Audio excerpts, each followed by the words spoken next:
The lie began at noon, under a bright sun that made every secret feel exposed.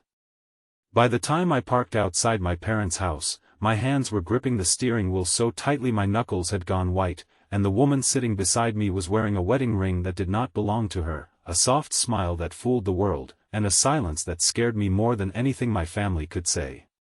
My roommate had agreed to pretend to be my wife for one family dinner, just to save me from one more humiliation. I thought the hardest part would be convincing them. I never imagined the hardest part would be driving home afterward, hearing her whisper, "I wish it had been real," and realizing my heart had been waiting years to hear those words. If you believe in kindness, second chances, and the quiet love that sometimes grows in the most unexpected places, please like, comment, share, and subscribe to Ancient Truth.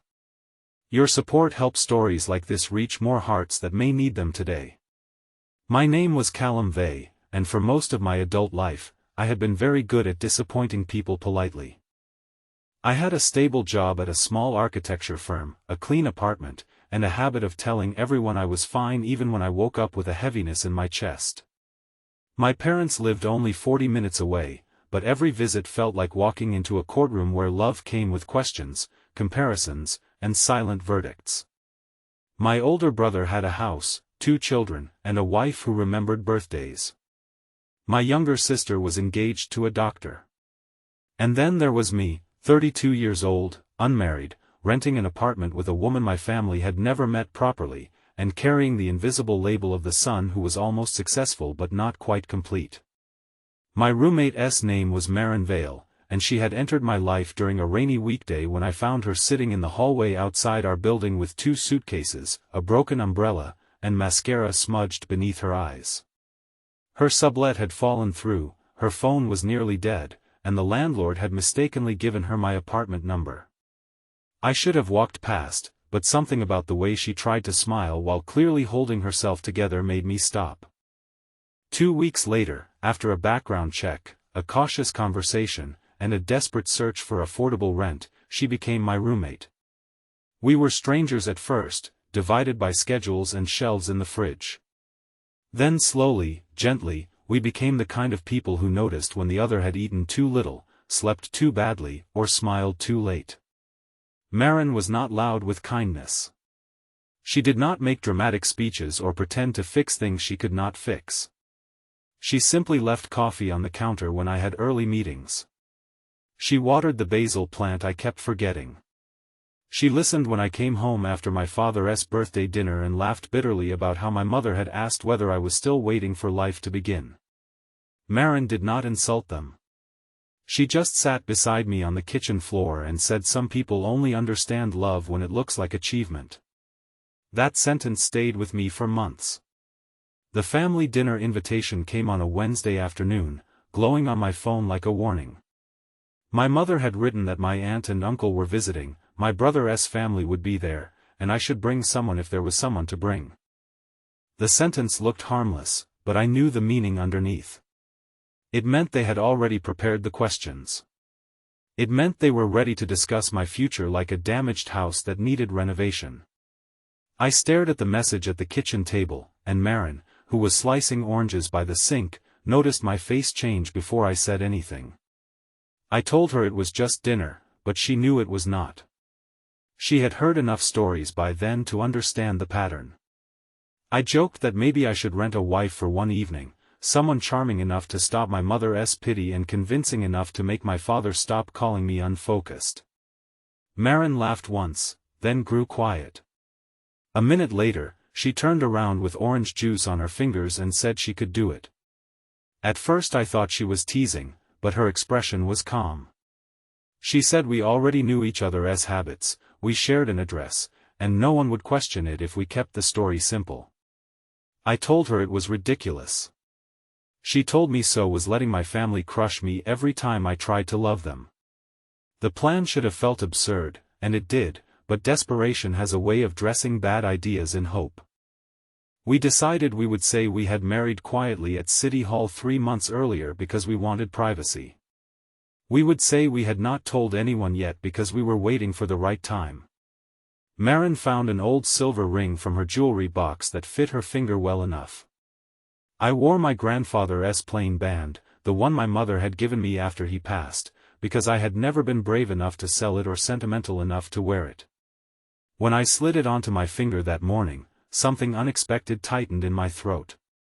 The dinner was scheduled for 1 in the afternoon, because my mother believed important family meals should happen while the sun was still high enough to expose dust. Marin stepped out of her room wearing a simple cream dress and a blue scarf tied loosely around her hair. She looked like someone who belonged in a memory I had not lived yet. I tried to compliment her, but the words came out awkward, and she smiled as if she understood more than I had said. In the car, we rehearsed harmless details. Favorite movie? First date? Who proposed? She invented the proposal on the spot, saying I had asked her in the laundry room after she found me trying to fold a fitted sheet and failing like a man losing a war. I laughed so hard I forgot to be nervous for almost 10 minutes. Then we reached my parents' street, and fear returned. Their house looked exactly as it always had: white porch, trimmed hedges, brass door knocker, and windows so clean they seemed judgmental. Before I got out, Marin touched my wrist. She said I did not have to perform perfectly. I only had to remember I was not walking in alone. It was such a small sentence, but it shifted something inside me. For years I had entered that house like a defendant.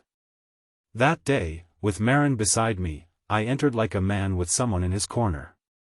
My mother opened the door and froze when she saw Marin's ring. My father stood behind her, holding a serving spoon like he had forgotten why it existed. My brother's eyebrows rose.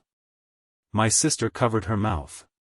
For 3 seconds, the whole house was silent. Then Marin stepped forward with warmth so natural it almost frightened me, hugged my mother gently, and said she was sorry we had taken so long to tell everyone. She did not overact. She did not force charm. She simply filled the room with grace, and somehow everyone made space for her. Lunch began stiffly. My mother kept looking at our hands. My aunt asked questions with the sharp sweetness of a person hunting for cracks. Marin answered each one without flinching. She said we had not wanted a big wedding because we were both tired of performing happiness for other people. She said I made terrible tea but remembered every small thing people mentioned once. She said I pretended not to care when criticized, but carried words longer than anyone knew. The table grew quiet when she said that. My father looked down at his plate. For the first time in years, someone had described me honestly in front of my family, not as a failure, not as a project, but as a human being. The strangest thing was how easily the lie began to feel like truth. When my niece spilled juice, Marin reached for napkins before anyone else. When my mother grew emotional and asked why I had hidden something so important, Marin placed her hand over mine and said we were scared, not ashamed. When my brother joked that marriage might finally make me responsible, Marin looked at him with a soft smile and said I had been responsible for more pain than anyone had bothered to notice. Nobody laughed after that. I expected the dinner to collapse. Instead, something opened. My mother's face changed slowly throughout the afternoon. She watched Marin the way a woman watches rain after a drought. After dessert, she asked Marin to help her in the kitchen. I panicked, certain the lie would unravel beside the sink, but when I passed the doorway, I saw them washing plates together, my mother speaking softly while Marin listened. Later, my mother touched my cheek in the hallway and told me she was sorry if she had made home feel like a place I had to defend myself. I had waited half my life for that apology, and when it came, I could barely answer. My father found me on the porch after lunch, where the afternoon sun lay across the steps in gold strips. He stood beside me for a long time before speaking. He said my grandfather had worn that ring through 46 years of marriage, through arguments, poverty, illness, and one house fire. He said he used to think marriage was about choosing well once, but now he believed it was about choosing again every day, especially when life made it hard. Then he looked at me and said Marin seemed like someone who would choose me on the days I forgot how to choose myself. I wanted to confess everything right then, but shame sealed my mouth. By 4 o'clock, the house had softened. My sister showed Marin old childhood photos. My niece asked if she could call her Aunt Marin. My mother packed leftovers for us like we were truly newlyweds starting a life together. Every kindness felt like a gift stolen under false pretenses. And yet, when Marin laughed in the living room with sunlight on her face, I felt something more dangerous than guilt. I felt longing. Not sudden, not reckless, but ancient in its quietness, as if my heart had known long before my mind admitted it. When we finally left, my mother hugged Marin longer than expected. She whispered something I could not hear, and Marin's eyes shone when she pulled away.